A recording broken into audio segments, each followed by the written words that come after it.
నమస్కారం. ప్రస్తుతం మనతో పాటు జ్యోతిష్య బ్రహ్మ నవరత్న నిపుణులు, ప్రముఖ ఆధ్యాత్మికవేత్త, ప్రముఖ జ్యోతిష్య వాస్తు పండితులు బ్రహ్మశ్రీ ఉమామహేశ్వరరావు గారు ఉన్నారు. వారితో మాట్లాడిద్దాం. నమస్కారం గురువుగారు. ఆయుష్మాన్ భవ.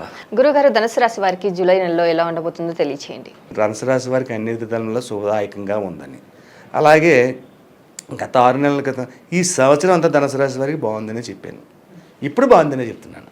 ధనుసు రాశి వారి మీద రవి శుక్రులు ధనుసు రాశి మీద దృష్టి పడి ఉన్నా కూడా శుభదాయకమైన పరిస్థితులే ఉన్నారు. ఎందుకంటే గురువు షష్టమ స్థానం యందు ఉన్నాడు. గురువు షష్టమ స్థానం అంటే వృషభ రాశిలో ఉన్నాడు. వక్రతత్వాన్ని విడినాడు.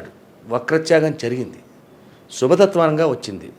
అయితే మళ్ళా గురుడికి భవిష్యత్తులో కొద్దిగా 2 నెలల తర్వాత, నెల సుమారు తర్వాత మళ్ళా వక్రించే విధానం వస్తుంది. అంటే గురు మూఢమిల్లాడితే వస్తుంది.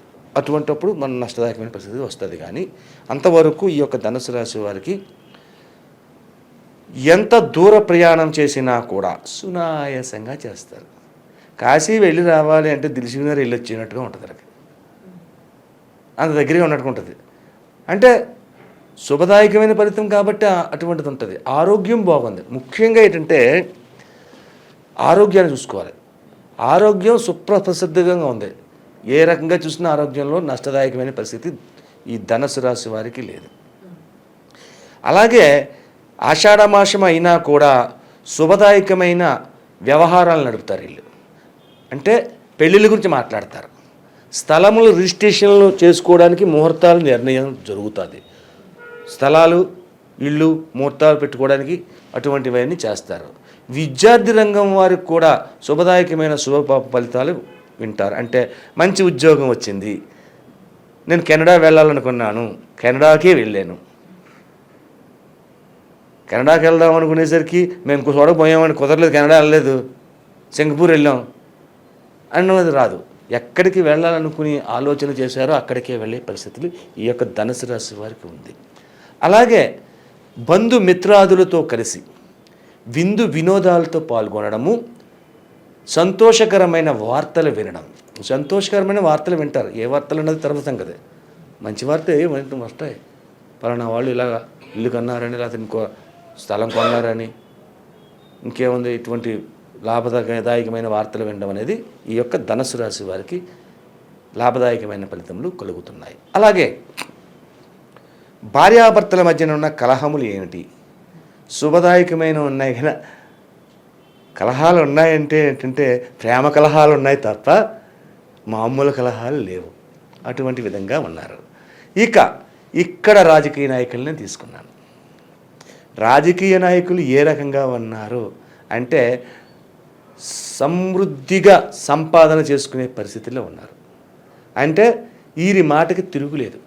ఏ మాట చెబితే ఆ మాట ప్రజలు విశ్వసిస్తారు, వీరి పైన వాళ్ళు విశ్వసిస్తారు.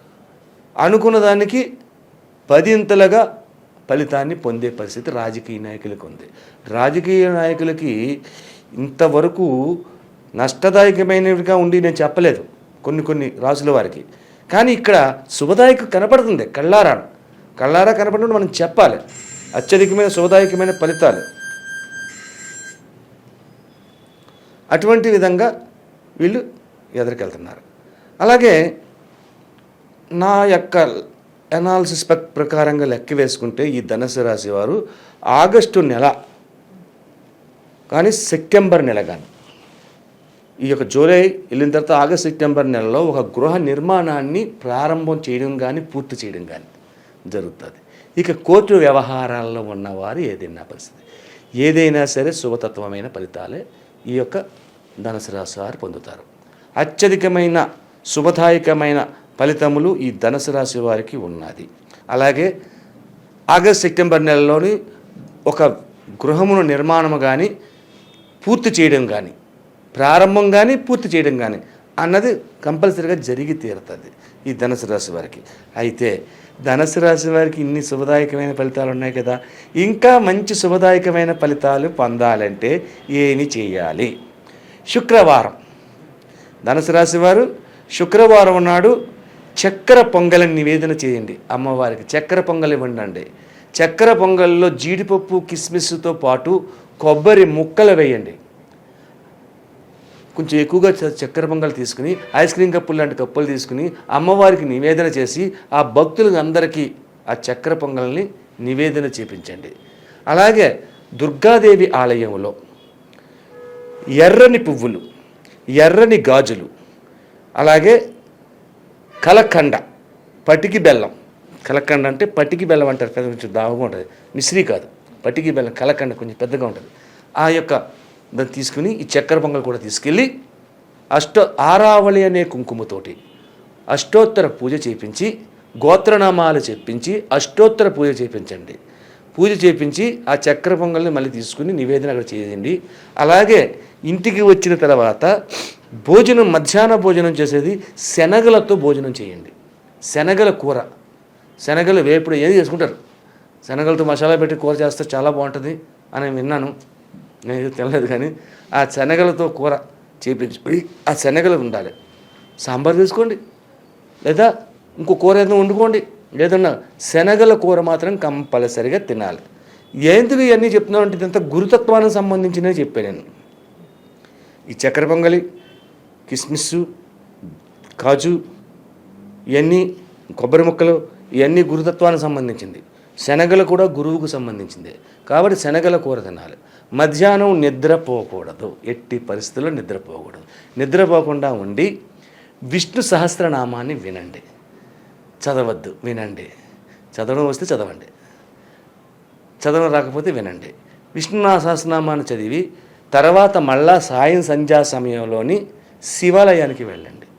శుక్రవారం సాయం సంధ్యా సమయంలో శివాలయానికి వెళ్ళి శివుని దర్శనం చేసుకుని ఆ యొక్క శివుని ఎదురకుంటా కూర్చుని శ్రీరామ జయరామ జయ జయరామ అనే తారక మంత్రాన్ని కాసేపు జపించండి. జపించిన తర్వాత ఇంటికి రండి. ఇంటికి వచ్చేటప్పుడు శివుని గుడిలో నుంచి సాయం సంధ్యా సమయంలో శివుని గుడికి వెళ్ళినప్పుడు ఏ ఒక్క వస్తువు వెనక్కి తెచ్చుకోకూడదు. ప్రతి రాశి వారు కూడా అక్కడే వదిలిపెట్టి రిక్త హస్తములతో, ఖాళీ చేతులతో తిరిగి రావాలి. గుడికి వెళ్ళే ముందు పాదరక్ష ధరించకూడదు. మీరు కారు మీద వెళ్ళినా, బైక్ మీద వెళ్ళినా చెప్పులు ఉండకూడదు. చెప్పు రాకూడదు, మీ చెప్పులు మీకు కూడా రాకూడదు. మళ్ళీ వెనక్కి రాకూడదు, ముందుకు వెళ్ళకూడదు. అలాగా పాదరక్షలు లేకుండా వెళ్ళండి. తర్వాత ఇంటికి వచ్చండి. శుభ్రంగా కాఫీ, టిఫిన్ తీసుకోండి. భోజనం చేయకండి. కింద పక్క వేసుకోండి. పక్క వేసుకుని కింద నిద్రపోండి. మరుసటి రోజున శనివారం వచ్చింది. శనివారం రోజునాడు కొంతమందికి శనివారం నియమాలు ఉంటాయి. ఆ నియమాలు పాటించండి, తప్పేముంది లేదు. ఆదివారం తర్వాత, ఆదివారం నాడు మీ రొటీన్ లైఫ్లో ఉంటుంది. ఈ రకమైనటువంటి పరిహారం చేసుకుంటే ఈ ధనస్సు రాశి వారికి ఇంకనూ అత్యంత యోగదాయకమైన, శుభదాయకమైన మనో వాంఛలు అన్నీ తీరే విధంగాను అత్యధికమైన లాభ ఫలితాలను పొందడం తథ్యం. అలాగే గురువుగారు, జూలై నెలలో మరి ఈ ధనుసు రాశి వారికి ఎలా ఉండబోతుంది, అలాగే వీరు పాటించాల్సిన పరిహారాలు ఏంటి అనేసి కూడా చాలా చక్కగా వివరించారు. ధన్యవాదాలు. ఆయుష్మాన్ భవ. మా యూట్యూబ్ని మీరు అందరూ శ్రద్ధగా చూస్తున్నారు. అలాగే మీ దగ్గర నుంచి మాకు చాలా కాల్స్ వస్తున్నాయి. ఆనందదాయకంగానే ఉన్నది. కానీ ఒక చిన్న విషయాన్ని మీకు తెలియపరచాలి. ఏమిటి అంటే, మనం చెబుతున్నది తిథి వార నక్షత్ర యోగ కరణములతో పాటు గ్రహ సంచారమును చూసుకుంటూ గోచార ఫలితాన్ని మాత్రమే చెబుతున్నాం.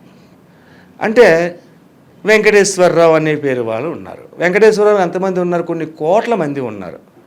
అందరికీ ఒకటే ఫలితం రాదు. అలాగే ట్వీన్స్ పుట్టారు, రాముడు లక్ష్మణుని పేరు పెట్టారు. వాళ్ళిద్దరి జాతకం ఒక రకంగా ఉండదు, రకరకాలుగా మారిపోద్ది. అలాగే మనం చెప్తున్నది గోచార ఫలితంలో చెప్తున్నాం కాబట్టి 100% మీ జాతకం కాదు. మీకు కొన్ని పాయింట్స్ మాత్రమే కలుస్తుంటాయి. ఒక 50%, 60% కూడా కలవచ్చు. ఉన్నదంతా కరెక్ట్గా మీకు అనువదించడం జరగదు. కాబట్టి ఇది తెలుసుకోవాలంటే మన స్వజాతకము అంటే ఏ తిథి వార నక్షత్ర యోగకరణాల్లో పుట్టాము, ఏ నక్షత్రంలో పుట్టాము, అటువంటి సమయంలో పుట్టాము, దీని వలన జరుగుతున్న గ్రహ బలం ఏంటి అన్నది. అంటే ఇక్కడ మనం చెప్పుకున్నది ఒక్క గోచార చక్రాన్ని మాత్రమే చూసి చెప్తున్నాం. అదే నీ జాతకాన్ని చెప్పాలి అంటే రాశి చక్రం చూడాలి, భావచక్రం చూడాలి, నవాంశ చక్రం చూడాలి, ఇంకా చాలా చక్రాలు ఉంటాయి. ఎన్నట్లకంటే ముఖ్యమైనది ఈ 3 చక్రాలు మేము చూసి చెప్తాం. చూసినందువల్ల మీకు 100% వస్తుంది. దాంతోపాటు మీ ముఖ కవళికలు, మీ ముఖ వర్చస్సు, మీ యొక్క చేతి రేఖలు, మీ యొక్క నాడి, ఇటువంటివన్నీ తెలుసుకుంటే 100% తెలుసుకుని శుభయోగమైన ఫలితాలు పొందుతారు. అదృష్ట రంగులు, అదృష్ట రత్నాలు, అదృష్ట యోగాలు, అదృష్ట వారాలు, అదృష్ట నక్షత్రాలు, కీడు చేసే నక్షత్రాలు, ఇవన్నీ కూడా మీ యొక్క జాతకానికి వస్తాయి. కాబట్టి ఎవరైనా జాతకాన్ని తెలుసుకోవాలంటే జ్యోతిష్యుని దగ్గరికి వెళ్ళి తెలుసుకుంటే మీకు 100% పొందుతారు. నమస్తే.